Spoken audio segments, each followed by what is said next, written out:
Zap Crypto. Tous les jours, toute l'actu crypto au même endroit. Et pour me soutenir, abonne-toi et active la cloche pour ne pas manquer le prochain Zap Crypto.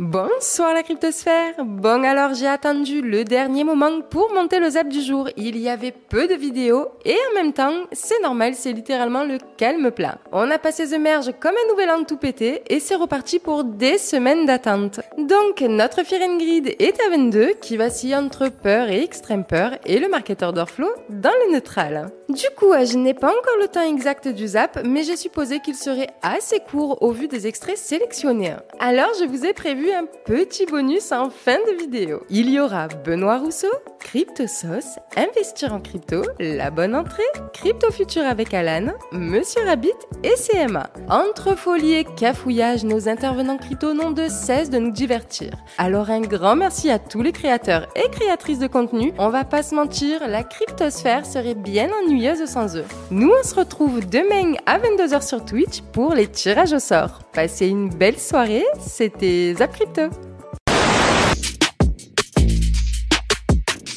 Je voudrais terminer cette première vidéo par le fait que l'écosystème est conscient. D'ailleurs, quand on reprend les tweets d'un des premiers développeurs de Bitcoin, Al Finney, il était déjà conscient des potentielles émissions de CO2 en 2009. Là où dans certains secteurs, les problématiques de consommation énergétique sont pointées du doigt et l'on fait des promesses de zéro déchet pour 2088, dans l'économie de la blockchain, malgré l'acharnement de ses détracteurs, on se passe de beaux discours et on propose des solutions concrètes et maintenant. Et c'est ce qui fait toute la différence. Parce que comme le réseau Bitcoin est transparent, on peut évaluer sa consommation énergétique et on peut proposer des solutions. On sait que la consommation est importante et le fait de le savoir, que ce soit dans le scope de tout le monde, ça fait poser des bonnes questions qui mènent à de bonnes réflexions. Les directeurs de sociétés dans le minage le savent et la réalité économique fait que c'est leur première priorité. C'est-à-dire qu'il est rentable de consommer moins et c'est même l'objectif ultime du mineur. Trouver comment consommer moins, toujours de l'énergie. Et on le verra dans la deuxième vidéo, la plus verte possible, pas n'importe quelle énergie la plus verte, l'énergie la plus verte que personne ne veut. Pourquoi ? Parce que c'est elle, l'énergie la moins chère. Et c'est cette différence entre le monde traditionnel avec des gérants de très grandes entreprises et de très grandes institutions qui, eux, ne savent absolument pas combien consomment exactement leur système, leur réseau de paiement ou leur réseau de communication et de sécurité. Naturellement, Bitcoin n'a rien à cacher et ça soulève donc des problématiques et des questions qui, et pour le coup je pense que c'est une très bonne chose, viennent faire réfléchir les mineurs et plutôt deux fois qu'une. L'alignement des intérêts économiques des mineurs de crypto-monnaies avec la diminution de la consommation énergétique du réseau est pour moi l'une des clés qui optimisera et qui proposera toujours de nouvelles solutions à cette problématique concrète. Quoi qu'il en soit, Bitcoin consomme ou transforme de l'énergie contre le point le plus important de son réseau qu'il a construit et qui a fédéré toute sa communauté, sa sécurité.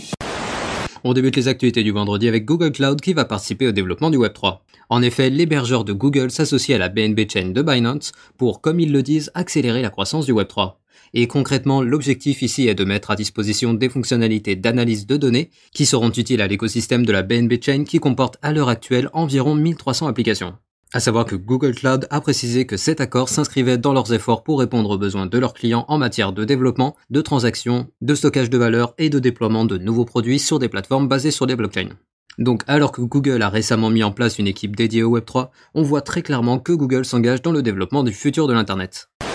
En gros, voilà, j'ai oublié plein de choses, mais sachez que c'était vraiment génial. C'était avant tout vraiment une convention pour les rencontres, mais qu'il y avait quand même des choses intéressantes aussi à avoir.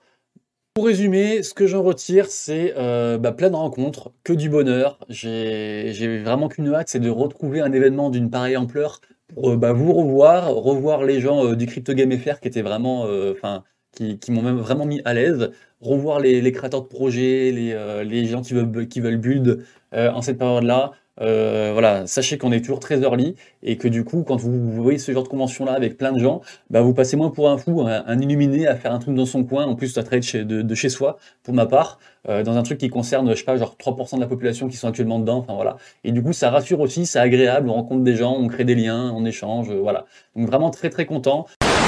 Ce qu'il faut aussi faire attention, c'est que dès lors qu'on commence à encaisser de la perte, tout de suite, on veut complètement changer en fait de stratégie et on veut se lancer dans le trading. Parce que le trading, on a l'impression que c'est facile. En fait, c'est bon, on gère nos risques et comme ça, ce sera un moyen de beaucoup moins subir les baisses. Qu'est-ce que justement tu penses de ça, de ces types de comportements qui changent radicalement en fonction du contexte de marché? Moi, je le connais bien parce que c'est ce que j'ai fait au début. comme tout bon investisseur qui apprend sur le chemin. Ouais, non, ça c'est assez classique et la première problématique, c'est que pour y arriver, pour que le trading vienne vraiment réduire la volatilité et garde les vagues de hausse, il faut plusieurs années d'expérience. Et c'est pas en quelques mois que ça vient, et il faut pratiquer, c'est pas juste en lisant un livre ou des vidéos. Et il faut apprendre à se connaître et pareil, dans le trading, il y a pas de stratégie unique, il y en a des millions, c'est à l'infini et il faut vraiment trouver aussi ce qui correspond à notre vie, à nos objectifs. Enfin, c'est vraiment complexe. Donc je pense que ça peut être quelque chose en parallèle qui se travaille sur plusieurs années, mais c'est pas la solution sortie du chapeau qui va marcher dans 2 semaines. Surtout que c'est pas une solution évidente, c'est-à-dire que le buy and hold, il y a aucune complexité en fait là-dedans. On a un actif, on l'achète, basta. Le trading, c'est une toute autre chose, une toute autre dimension, j'ai envie de dire, qui justement demande beaucoup d'expérience surtout. Et c'est pas en un claquement de doigts juste parce que le marché commence à baisser qu'on va se dire c'est bon, je mets au trading et je vais correctement le faire. En fait, on a toutes les chances de mal le faire et de faire pire que si on était resté en buy and hold. Oui, généralement, c'est ce qui arrive, ou même quand il se passe rien, juste une consolidation de plusieurs mois suffit à exploser le capital de beaucoup de gens. Ce qui m'amuse à chaque fois, c'est les fameux buy the dip. C'est dès que ça baisse, les gens veulent à chaque fois racheter, essayer de choper le point bas. Et ce que les gens oublient à chaque fois, c'est que choper un point bas, c'est compliqué. Ça peut demander beaucoup d'énergie, ça peut cramer beaucoup de capital jusqu'à ce qu'on y arrive. Et il suffit qu'on essaye 1 fois, 2 fois, 3 fois, on n'y arrive pas, on arrête et boum. Ouais, la 4e fois, ce sera, en fait, c'était la bonne, tu vois. C'est souvent comme ça. Et d'ailleurs, ceux qui ont basé leur stratégie sur 2017 où chaque dip, il y avait une seule vague. Pour ceux qui regardent un peu sur le marché des derniers mois, il y a souvent des retests et c'est là que le trading n'est pas évident parce que ça change tout le temps. Exactement. Et il faut s'adapter et il faut prendre de l'expérience. Ceux qui ont appliqué les strats de 2017 en 2020-2021, pour faire simple, ils se sont fait rincer. Voilà. Ouais. Je pense que là, il n'y a pas de doute par rapport à ça. On l'a même vu sur les algos de trading qui étaient basés en 2017, qui marchaient à merveille. Ils se sont fait éclater durant toute l'année 2020-2021. Ils ont sous-performé quand ça montait et ils se sont fait défoncer quand ça baissait.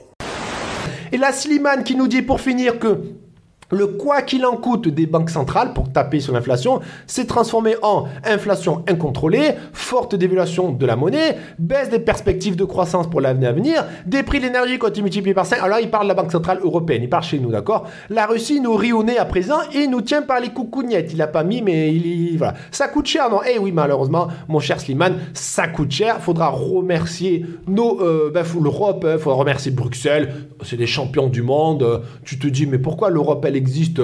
En fait, j'ai chacun pour soi, chaque pays pour soi, chaque pays veut tirer sa couverture, chaque pays achète ses propres masques quand c'était le Covid, chaque pays achète ses propres vaccins. Alors l'Europe essaye d'acheter, mais on a déjà vu des pays qui achetaient en 12 des vaccins, machin. Bon, en fait, l'Europe, tu sais pas trop. L'Europe, c'est beau, c'est de se dire, allez, on est ensemble pour qu'on soit une force encore plus forte et tout. C'est beau sur le papier, c'est magnifique. J'ai envie de pleurer quand je vois ça. C'est beau, oui, on sera fort, on sera l'Europe, on va acheter toute notre énergie ensemble, on va essayer d'être indépendant, on va essayer d'être indépendant énergétiquement, surtout sur la pharmaceutique, sur l'énergie, sur les céréales, voilà, surtout, on va essayer d'être indépendant parce qu'on est gros en Europe. Et non. Nous, on achète tout aux Russes, on achète en Chine, on achète aux Américains. Non, voilà, bon. Donc, j'exagère, mais voilà, il y a un petit semblant de vérité dans ce que je dis. Voilà, bon, après, je trouve ça dommage. Je trouve ça dommage qu'on a créé une Europe, un truc gigantesque, et pour l'instant, t'as l'impression que tout part en couille. L'euro, se casse la tronche.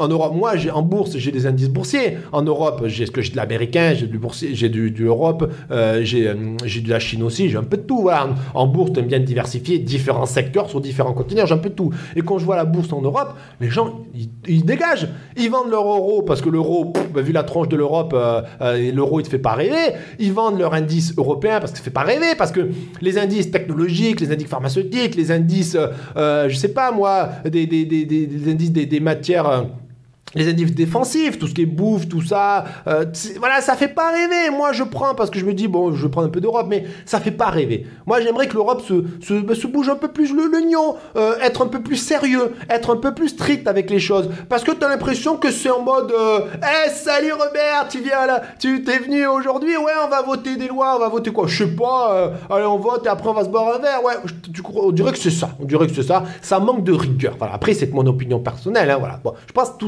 tout manque de rigueur. Donc après, je trouve que c'est peut-être la blague du jour. C'est vraiment la grosse blague du jour. Vous savez que la Banque Centrale Européenne travaille sur une monnaie numérique. Et je trouve que c'est vraiment une très grosse blague parce que pour leur monnaie numérique, potentiellement c'est Amazon qui va être l'architecte un peu de cette monnaie numérique. Donc il y a aussi des banques espagnoles, anglaises. Il y a même Worldline qui est un acteur de solutions de paiement qui est français. Et l'idée, c'est que sinon, leur principal acteur qui gérerait, donc c'est un peu l'équivalent d'une blockchain Layer 1 d'infrastructure, ça serait Amazon. Ce qui est assez incroyable, c'est que vous verrez aux États-Unis, ils vont être dans des réflexions similaires. Aux États-Unis, pour ce projet-là, il n'y aura que 100% d'entreprises américaines. Donc c'est la grosse différence. Peut-être de l'ouverture, mais en tout cas, c'est très bizarre que le cœur du système de cette banque numérique soit un acteur américain. Je trouve que c'était la blague du genre. Ça commence à vraiment faire mal et surtout l'avenir n'est pas radieux concernant l'euro. Comme tout est libellé en euros en France, finalement, tous les prix sont faux et notamment les salaires.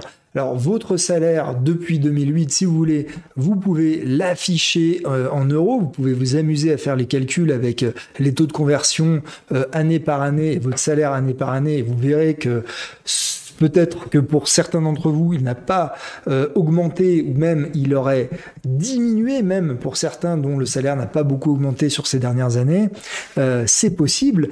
Les profs, les fonctionnaires, etc., le fait qu'ils soient payés en shitcoin, c'est-à-dire en euros plutôt qu'en dollars américains, que leur contrat soit en euros et pas en dollars américains, eh ben, ils voient leur salaire baisser d'autant. Alors, je sais pas si en 12 ans, le salaire d'un prof il augmente de 37%, j'en ai aucune idée pour être honnête, mais en tout cas, même s'il augmente de 37%, mais en fait, il augmente pas, quoi. Et admettons qu'il augmente de 50%, bah, le mec, il croit qu'il a fait une méga augmentation, et en réalité, il a fait une augmentation très modeste. Et c'est d'ailleurs le modèle du shitcoin. Le shitcoin, je sais pas moi, vous prenez n'importe quel coin qui émettent comme des fous. Je sais pas, vous pouvez prendre par exemple le cake ou des shitcoins encore bien plus shitcoin que le cake. Et vous verrez que bah, c'est vachement pratique. On crée de la monnaie à partir de rien. En fait, on dilue tous ceux qui possèdent la monnaie. On la distribue comme ça vachement généreusement. Les gens ont l'impression de faire des profits, mais sur le long terme, ça se passe très mal. Donc, le sous-jacent du truc que vous achetez pour investir est en fait, en réalité, vachement important. Et ça marche également pour le marché action. Et les gens n'en ont pas vraiment fondamentalement conscience, je pense, quand ils se lancent dans la bataille. Alors, je rappelle que la semaine prochaine est à haut risque aussi, puisque nous avons la Fed, donc le FOMC meeting, qui sera le mercredi soir à 20h. Donc, c'est le jour où Powell va nous dire quelles sont ses perspectives à venir pour la hausse des taux. Et évidemment, il y aura la hausse des taux, donc à 20h, et la conférence de Powell qui est à 20h30. Donc, pour le moment, c'est 75 points de base de hausse qui sont attendus, mais compte tenu de ce qui s'est passé, notamment sur le CPI cette semaine, il se pourrait que finalement Powell monte jusqu'à 100 points de base, puisque les discours qui ont été donnés par les différents membres de la Fed depuis, c'est qu'il faut absolument juguler cette inflation, et peu importe ce que ça peut donner sur l'économie. Comme de toute façon l'économie américaine a priori ne se porte pas trop mal, a priori il n'a pas de raison de spécialement freiner, et donc c'est ce que voulaient les marchés, que la hausse des taux soit freinée, voire enrayée, voire carrément ça baisse les taux, donc là fallait peut-être pas croire au Père Noël, mais c'était un petit peu l'idée. Donc là, vu ce qui s'est passé, vu les chiffres qui sont tombés sur l'inflation, logiquement, on aura les 75 points de base et voire les 100 points de base.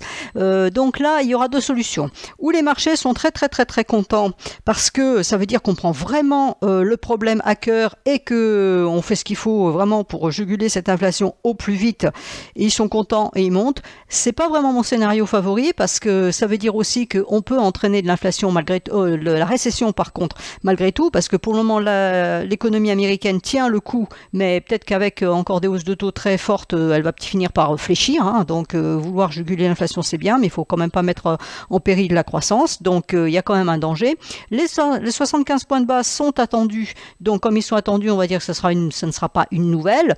Est-ce que les marchés vont vendre à ce moment-là ? Je ne sais pas, honnêtement, ils pourraient vendre en sens où, bon, bah, de toute façon, c'est positif pour l'inflation, mais c'est négatif pour la croissance, ou alors on considère que ça y est, ce mouvement de hausse de taux a été anticipé justement suite au CPI, parce que le CPI étant mauvais, on a dit que les taux allaient monter et qu'ils allaient monter de façon drastique et que Powell l'a confirmé dans les jours qui ont suivi. Donc, quelque part, c'est déjà pricé. Donc, est-ce que les marchés s'arrêtent là en disant, OK, c'est pricé, on reprend un petit peu d'altitude, mais de toute façon, quoi qu'il en soit, même en admettant que ça remonte un peu à partir de mercredi, il n'y a plus de hausse long terme. Hein. Il faut oublier cette histoire de hausse long terme. De toute façon, on est dans un cycle baissier pour le moment et ça va continuer à baisser. Au niveau du VIX, donc là, ça fait peur. Aïe, aïe, aïe, aïe, aïe, aïe. Je vais zoomer un petit peu. Bon. Là, est-ce qu'il nous ferait pas ce petit coquinou? Je vais baisser ça tout doucement.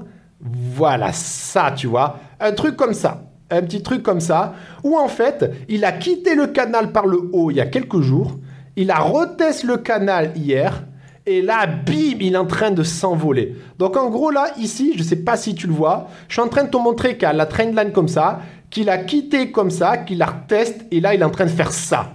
Si jamais c'est le vrai truc, comme on a toujours vu dans le marché crypto, que quand tu as une trendline, je vais te la mettre un peu comme ça, que tu fais comme ça, tu pètes, tu retestes et bim, tu t'envoles. Un VIX qui s'envole, qui commencerait à péter ces niveaux-là, c'est tout simplement un marché qui a extrêmement peur, qui est extrêmement volatile. Et ces niveaux-là, regarde, on pète ces niveaux-là, et le crack Covid, c'est ce niveau-là. Si on va à ce niveau-là, ça sera un nouveau crack. Tout simplement, crack boursier, c'est Bitcoin à 10 000 $. Mais clair et net. Donc, on fait attention. Faire attention, tout simplement. Indice dollar très important qui nous donne beaucoup d'informations qui est la représentation de la force du dollar et donc derrière une compensation de ce qui peut se passer sur le marché action. On voit qu'on est ici sur une forme d'accélération haussière très structurelle, très forte, hein. Première accélération, retracement, deuxième accélération, mais on voit qu'au niveau du momentum, on a une perte de momentum déjà depuis mai 2022, où on est en train de structurer ici une perte de momentum très forte sur cette accélération haussière, et donc une divergence baissière qui est en train de se mettre. Est-ce qu'elle va s'actionner maintenant? Est-ce qu'elle va être validée maintenant? Pas forcément. Moi, c'est quelque chose que je vous ai donné déjà depuis un certain temps, avec une forme de consolidation effective sur lequel on pourrait avoir ici un retracement, mais j'ai tendance à penser qu'on va finir à taper sur les 121, on pourrait avoir une continuité de cette divergence pendant un certain temps, avec une continuité de montée, mais on a une indication que là, au niveau de l'indice US dollar, on est quand même dans une partie faible sur laquelle on a une momentum qui est en train de s'épuiser. Donc on pourrait avoir une correction dessus, très forte, qui pourrait donner une forme d'accélération haussière, une impulsion derrière. Par contre, si on a une continuité d'accélération haussière du DXY, on aurait justement un travail potentiellement des 10 500 et donc un break des différents indices. Donc pour le Nasdaq 10 500, SP500, on irait chercher potentiellement les 3400, voire un petit peu plus bas les 3250 pour aller retravailler justement des zones importantes pour pouvoir se consolider. Mais en tout cas, on prend un petit peu de recul, rapidement, on est dans une phase qui est majoritairement haussière, d'accord? On est dans quelque chose qui structurellement est haussier, nous sommes dans une correction de cette structure haussière. Donc là-dessus, est-ce qu'on est en train de se consolider ici pour repartir à la hausse? Est-ce qu'on va break baissier pour retravailler par exemple 10 500 et 9 500? En fait, ça importe assez peu, tant qu'on ne casse pas des niveaux cruciaux qui sont ici le point bas structurel qui a été laissé, qui est les 6500. Qu'on passe ici en weekly, on va en mensuel, pardon, je vais garder Ichimoku Kinkoyo et vous voyez ici que notre Tenkan Kijun accrosse en réalité le mois dernier, tout le monde l'avait vu et ça pouvait signifier entre guillemets des bottoms de marché. Ouais, mais si vous prenez le précédent, c'était ici en février 2020, le mois d'après, on s'est pris le crash Covid. Ok ? On s'est pris le crash Covid. Donc, est-ce qu'aujourd'hui, posons-nous la question ensemble, prenons du recul, on respire un bon coup, est-ce qu'aujourd'hui, on est dans un scénario aussi incertain qu'un virus qui potentiellement pouvait décimer le monde? Je n'ai pas l'impression de ça. En tout cas, c'est pas ce que je ressens.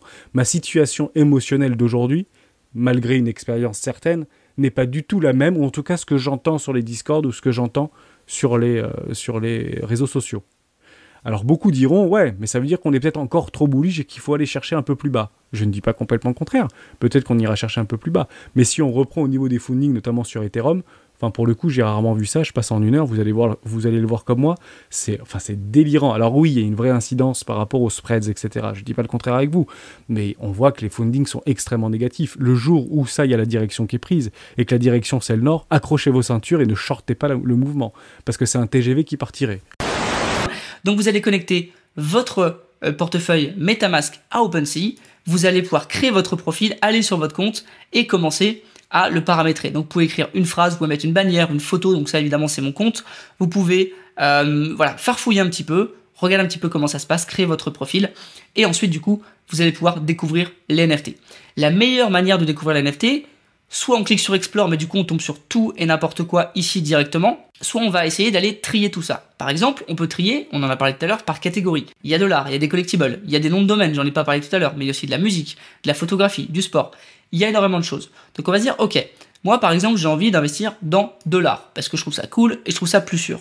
Donc ici on va arriver sur des tas de collections qui sont liées à l'art, donc qui sont dans le domaine de l'art. Donc on peut cliquer sur une collection, et puis on va se dire par exemple, voilà, je vais cliquer sur telle collection, et ici, du coup, on va voir apparaître tous les éléments de la collection. Donc, on en a parlé tout à l'heure, la supply, qui est le nombre d'objets, il y en a 9600. Le nombre de personnes qui possèdent au moins un objet, donc il y en a 5900, c'est-à-dire qu'il y a des gens qui possèdent plusieurs objets des 9600. Le volume total, donc au total, il y a eu 18 900 Ethers de volume. Le floor price, c'est-à-dire que le NFT le moins cher est à 1.17 Ethers aujourd'hui. Et l'offre maximale, donc ça, on s'en fout un peu, c'est l'offre c'est des offres qui ont été reçues. Ici, vous pouvez du coup choisir de regarder les NFT qui sont en enchère. Voilà, vous pouvez acheter un NFT en enchère. Dans ce cas-là, il faudra mettre du WETH dans votre wallet. Je vous invite à regarder un petit peu sur Google comment avoir du WETH. C'est assez simple. C'est de l'ETH, mais wrappé. Hein, donc il suffit de faire juste une manip pour l'avoir en WETH. Et il faut du WETH pour participer à tout ce qui est enchère et tout ce qui est offre. C'est-à-dire faire une offre à un NFT. Si par exemple il y a un Ether, on veut proposer 0,9, il faut du WETH. Sinon, juste avec de l'ETH, on peut faire du Buy Now. Donc Buy Now, c'est comme sur eBay, c'est du achat immédiat. C'est le NFT est ici. On peut dire, ok, je veux celui-là. Je clique sur Buy Now, je valide la transaction avec mon MetaMask et ce NFT est à moi. Il rentre dans mon wallet, tout simplement. Et sinon, on peut faire une offre ici, comme j'ai précisé, et on peut voir les différentes offres qu'il y a ici. Par exemple, ce NFT a reçu des offres à 1 WETH, ça veut dire 1 ETH. Donc ça, c'est les choses qui sont possibles. On peut aussi acheter avec carte bancaire, évidemment, mais bon, c'est pas ici l'idée. Olympus Games, c'est un jeu de Tower Rush en 3D. Du coup, l'idée du jeu, c'est vous avez 2 tours et un temple, et vous devez les protéger, en même temps en fait attaquer la personne en face. Donc ça globalement c'est l'idée. Pour faire simple, pour ceux qui connaissent, c'est extrêmement similaire à Clash Royale au niveau du gameplay. Donc nous le jeu il est basé sur la Binance Smart Chain, donc la BNB Chain maintenant. C'est un jeu qui a un système de 2 tokens, donc un token de gouvernance qui sert aussi à accéder au jeu, plus un token purement play to earn.